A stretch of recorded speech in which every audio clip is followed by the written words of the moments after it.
नमस्कार। Law of attraction and युग निर्माण परिवार में आप सभी का स्वागत है।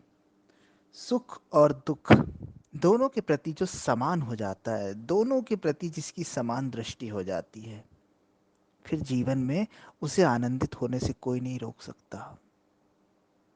हम आज एक कहानी की चर्चा करने जा रहे हैं जो इस बात की पुष्टि कर देगी, जो इस बात को आपके भीतर गहराई से प्रविष्ट कर देगी कि सुख और दुख के प्रति समभाव होने से जीवन में क्या परिवर्तन आते हैं, जीवन कैसा हो जाता है। एक राजा के राज्य में एक फक्कड़, एक साधु, एक मस्त कलंदर साधु रहता था। वो किसी पेड़ के नीचे रहता था। राजा आते जाते देखता था, उसे मस्ती में भजन करते हुए, कीर्तन करते हुए, आह्लादित होकर राजा बड़ा उससे प्रभावित हुआ कि यार वाह, क्या साधु है, क्या संत है। इतनी सब विपरीत परिस्थितियां हैं, बाहर बैठा हुआ है, कपड़े फटे हुए हैं, लेकिन मस्त है, आनंदित है, सुखी है। राजा उससे बहुत देखता था, उसे बहुत वॉच करता था। एक दिन राजा को उसकी स्थिति देखी नहीं गई कि यार इतना परेशान आदमी है, संत आदमी है, क्यों ना इसे महल में रखा जाए। राजा उसके पास जाता है, उससे निवेदन करता है कि हे महाराज, आप मेरे महल में रहें। मेरी आपके साथ सत्संग करने की बड़ी आशा है, आपसे ज्ञान सुनने की बड़ी आशा है। मैं आपसे अनुरोध करता हूँ कि आप महल में चलिए। वो संत तुरंत तैयार हो जाता है। तुरंत तैयार क्या हो जाता है, राजा के घोड़े पे जाके बैठ जाता है। बोले चलो राजन, महल चलते हैं। राजा एकदम से ठिठक जाता है कि ये कैसा सन्यासी है, कैसा साधु है। कहीं ये दिखावटी बनावटी बाबा तो नहीं है, या बस ये रास्ता तो नहीं देख रहा था मेरे बोलने की। तुरंत जाके बैठ गया घोड़े पर, तुरंत महल जाने को तैयार हो गया। संत ऐसे होते हैं क्या? संत तो त्यागी होते हैं। जैसा ये था, महल का नाम सुनते से झट से घोड़े पे जाके बैठ गया। जैसे तैसे राजा उसे महल लाया। लेकिन उस दिन से राजा के मन में बात घर कर गई कि ये सन्यासी वन्यासी नहीं है, ये त्यागी व्यागी नहीं है, ये तो भोगी है, विलासी है। क्योंकि महल में भी वो भजन तो करता था, उसका फक्कड़पन तो था, वो आह्लादित तो था, आनंदित तो था, लेकिन पूरे ऐशो आराम के साथ था। बढ़िया वस्त्र पहनता था, घूमता फिरता था महल में, बाग में, और बस आनंदित था। उसके आनंद को देखकर तो राजा को ईर्ष्या होने लगी कि यार ये किस टाइप का आदमी है। मैं इससे ज्यादा चिंतित हूँ, मैं राजा होकर चिंता में हूँ, पूरा राजपाट मुझे संभालना है, और ये फ्री में मजे ले रहा है। ये बाबा बाबा नहीं है, ये तो गलत आदमी को मैंने ले आया। तो एक दिन, बहुत महीने बाद, राजा ने उसे बोल ही दिया कि हे महात्मा जी, मैंने आपको त्यागी समझा था, संत समझा था, लेकिन आप में ऐसे कोई लक्षण दिखाई नहीं देते हैं। आप में और मेरे में तो कोई अंतर ही दिखाई नहीं देता मुझे।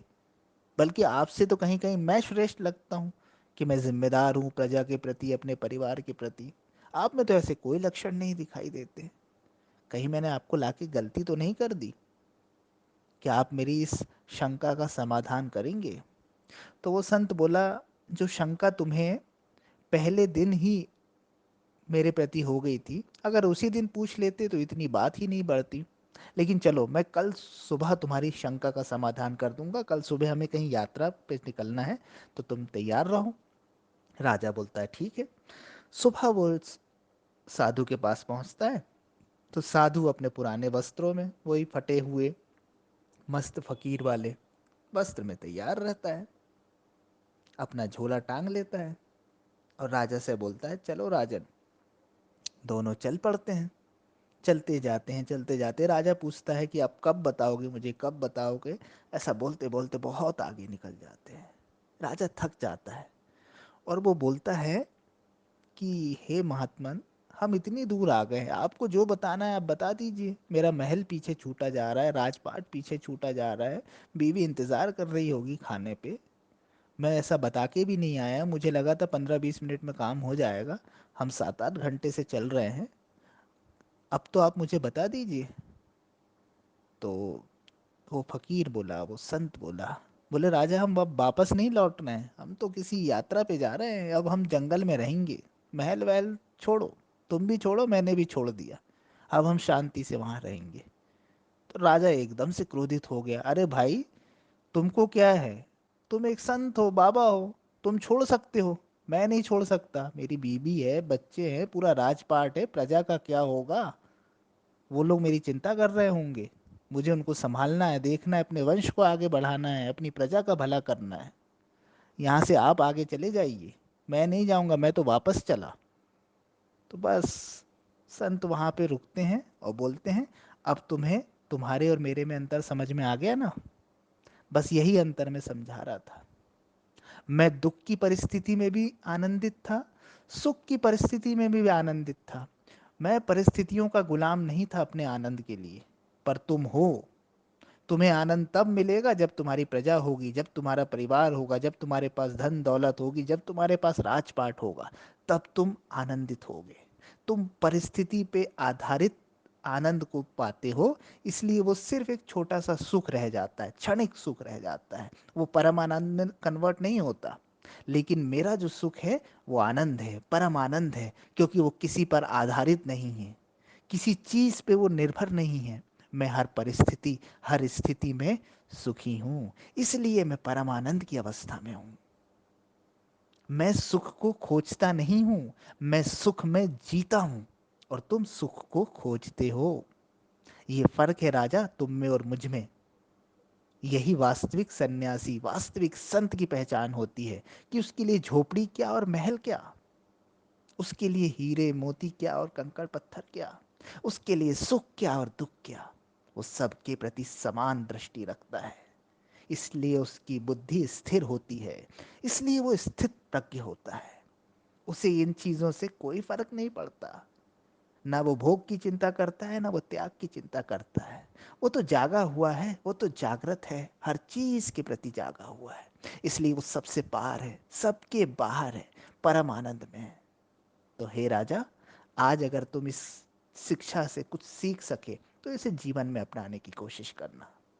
ऐसा बोलते हुए वो संत अपने रास्ते पर निकल गया, और राजा पछताते हुए अपने महल की तरफ लौटा, कि एक महान संत से मुझे सत्संग का मौका मिला था, लेकिन मैं ईर्ष्या, द्वेष, नेगेटिविटी और अपने ही मन की कल्पनाओं में ऐसे संत को खो गया।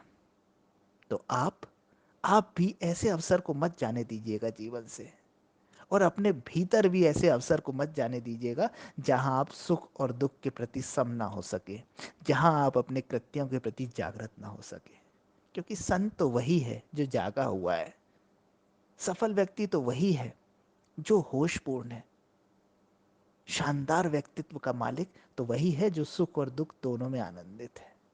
घर नहीं छोड़ना है, महल नहीं छोड़ना है, काम धंधे नहीं छोड़ना है, लेकिन अपने आप को पकड़े रखना है, उस होश को पकड़े रखना है जो कहता है सुख और दुख आते जाते रहते हैं, ये स्थायी नहीं है, स्थायी है आनंद, स्थायी है परम आनंद जो आपके भीतर है।